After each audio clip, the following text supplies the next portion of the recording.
Some two home.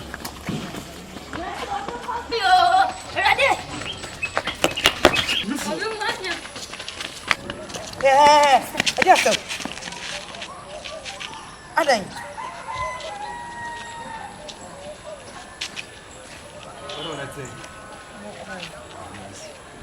Ada muji agwana sade. Oh, Charlie, now tea around here, man. Me was here. Almost Miss Shakuna was a man in Charles, so that's a different person. Me paint. My first, Mamiki. wow, voice no. What chancellor in your other? Huh? More food. Me don't say. Person no father for. Person forward down for. Another thing I want me to feel to in your free. Me here jogging say me training time aso. To me warm me up. Na be me rajima, remember what I say. Warming up. To me pentem ti other room for na ma tell you me ba me fro na. Afone man. O pema bo me say be pemi sister. Wo dia go so kiri o be pema bo. Boku me. You ku odi den. Na woni me. That woni me. En fa number bia ma no. Hey. Tini says ankora. Ya bafu. Woni me. On say ekwan da o ha. Chame. Chame. Bra, wo de. Eh say me wu ana. On kwan da wonu funta. Me sister kura kwan da no. Esa.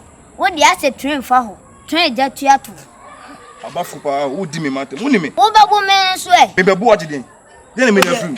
Eti wo dwagu no so no nim say ha abo ha nti wo hwe na no pa ya na aka ne say. Entage me ne say ready no. Me dwagu wan so. Eti jami hu ye na nya no kra na. Na me say entage me ne say ready. Me twema ko baby o. Yo, twema yo so twema ko baby. Hey!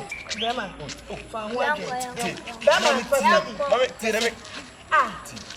Yo wo ye na mo. Embo am se se.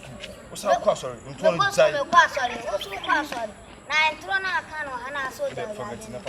Yo, ma cheche be she nko. Right, hey, adai. Wo be bu mi nya wo sa be peme na. Wo ye boko de. Onto. Person.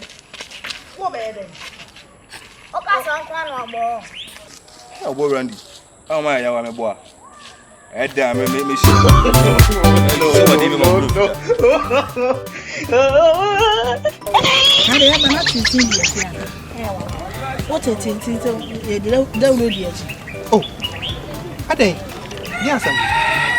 Me ni madam for being share madam for ase. Ana me hu mu na pesa me no mo kasa. On se da kopani edi share nipa. So na mu obi no kasa.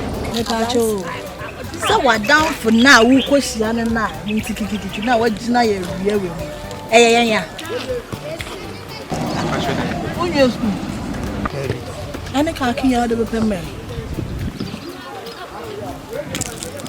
Ipa chokwa me mo remu. Why? That's it. How some be ka. What we try nka bo djuma mejo. Munya kwan sibu mboto mu na